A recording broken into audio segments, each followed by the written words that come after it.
Hi, I'm Steve. So, my 18th birthday should have been a big deal, right? But instead of celebrating, my family kicked me out. No warning, no talk, just, Steve, you're 18 now, time to be on your own. And that was it. I was in shock, carrying my few things in a duffel bag with nowhere to go. I started couch surfing, staying with friends but trying not to overstay. But after a while, I had nowhere to go and ended up sleeping in my car, using the back seat as my bed. One night, I called my brother Dan, hoping my family might help. I asked if I could stay with him for a bit until I got back on my feet. He just laughed and said, "Come on, Steve, get it together. You're like a homeless bum now." His wife added, "Yeah, Steve, maybe try not being a loser." Their words hurt. I realized they didn't care and were even mocking me. I was truly on my own. Over the next few weeks, I moved from place to place, trying to survive. Being homeless was tough, finding somewhere safe to sleep, dealing with hunger, and living with constant uncertainty wore me down. But something inside me refused to give up. I scraped together enough money for a gym membership, so I could take regular showers, and kept applying for jobs until I finally got one in retail. It wasn't much, but it was a start. I showed up on time, no matter where I had slept the night before, and saved every penny I could. This part of my life was really tough, but I kept going. But it also showed me how much I could handle. Every day felt like a fight, not just against the tough conditions, but against the sadness that came from being abandoned by the people who were supposed to care about me. Still, I was surviving, driven by the need to prove to them, and to myself, that I mattered, that I could make it on my own. Getting that retail job felt like a breakthrough. It wasn't fancy or high-paying, but it was a paycheck and gave me a bit of stability. I saved every dollar I could, sometimes skipping meals just to afford the deposit on a condo I'd share with a roommate for a few months. Life started to feel a bit more normal, or at least my version of it. We split the bills, and I finally had a real roof over my head and a kitchen where I could cook. It felt like a small piece of paradise.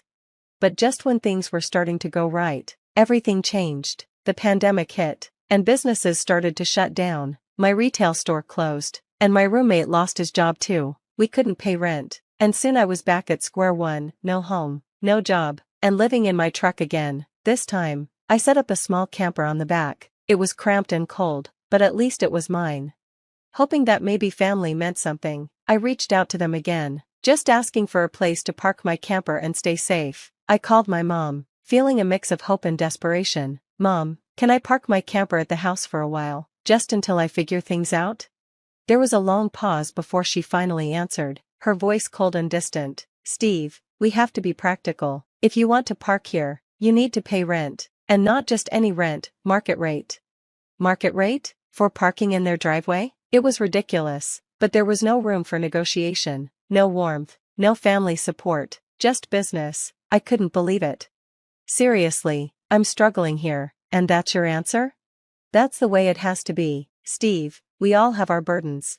I hung up the phone, feeling the sting of rejection even sharper because it was masked as practicality. With nowhere else to go, I stayed in my truck, parking in the far corners of supermarket lots, using public restrooms, and trying to stay out of sight. Days blurred into nights, and each sunrise was a reminder of my situation, without a home, but still holding on to hope. At that point, survival wasn't just about finding food or staying warm, it was about keeping my dignity and the will to keep going. I refused to break or go back to my family, begging for help, only to be turned away again.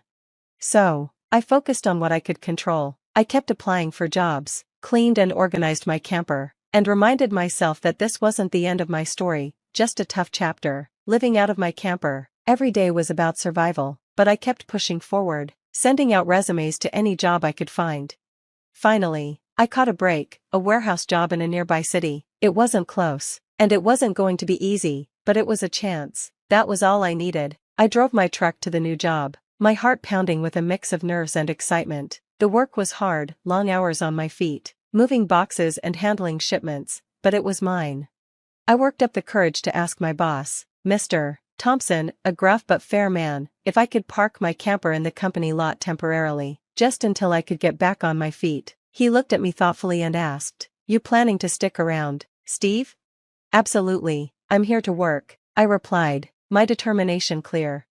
Mr. Thompson nodded slowly and agreed. "All right, you can plug into our power for the camper. Just make sure you're not in anyone's way. That small favor, access to power and water, was everything. It gave me a little dignity, allowing me to have lights at night and a warm place to sleep. I threw myself into the work, arriving early, staying late, and always volunteering for extra shifts. My hard work didn't go unnoticed. 6 months in, Mr. Thompson called me into his office. "Steve, I've seen your work ethic. It's impressive. How would you feel about moving up to a supervisor position?" That promotion was a lifeline. It came with a significant raise, and suddenly, life wasn't just about surviving anymore, it was about building something. I saved every extra dollar, cut back on everything except the essentials, and started looking for a place more permanent than the back of my camper.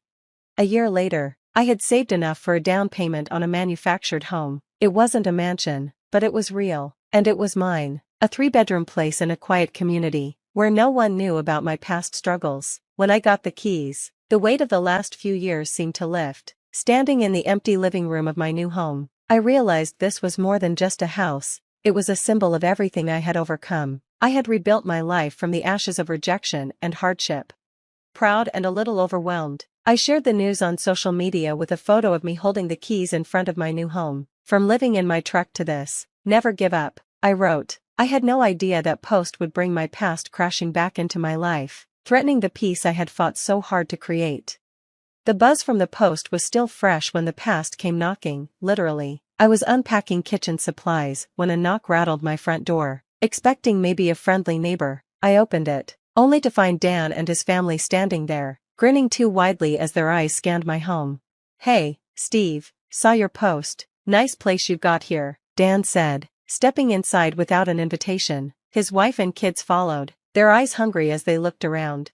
"Dan, what are you doing here?" I asked, gripping the box tighter.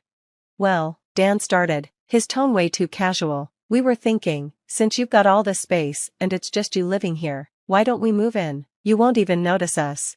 I stared at him, disbelief and anger rising. "What? No, Dan, this is my home." That's when Dan pulled out a stack of papers, waving them in front of me. "We even drew up some rental agreements. You can stay in your camper, it's what you're used to, right?" I took the papers, my heart pounding as I skimmed through the absurd terms and signatures that clearly weren't mine. "These are fake, Dan. I didn't sign this. You can't just move into my house."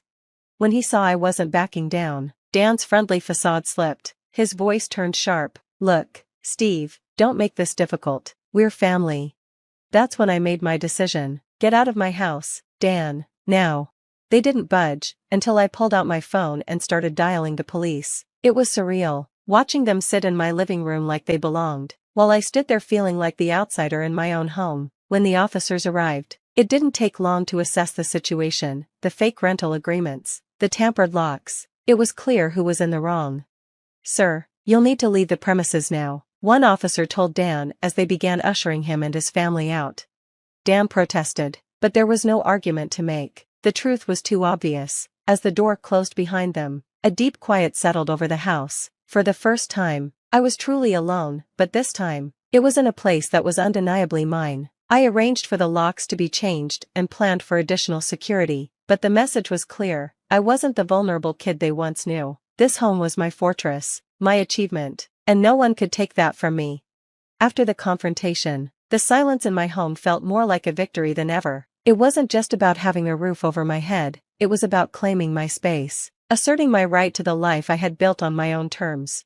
In the quiet aftermath, I picked up my phone and did what had started this whole drama. I went to social media, but this time, I shared the full story. I posted about Dan and his family's uninvited arrival, the fake rental agreements, and how they'd tried to take over my home. I wrote about calling the police and standing up to the years of manipulation I had endured.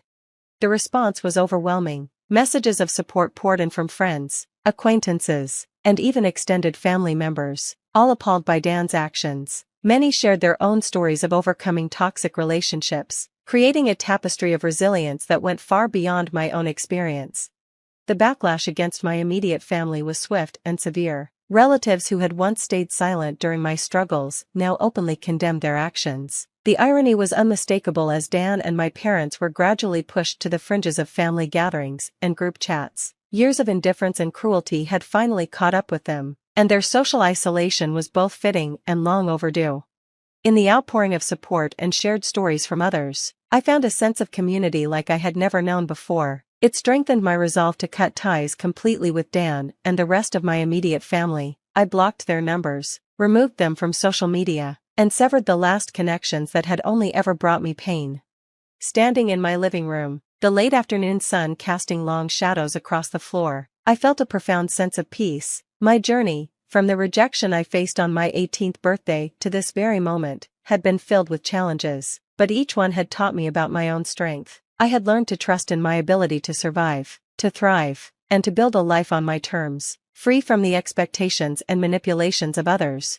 Looking ahead, I saw a future full of possibilities. I was no longer bound by the weight of family expectations. I was free to pursue happiness on my own terms, with dreams to chase, places to explore, and a newfound sense of self that was no longer tied to those who had never appreciated it. As the sun set, bathing my home in a warm golden light, I knew I was exactly where I needed to be. For the first time, I was in control of my life, ready for whatever challenges might come.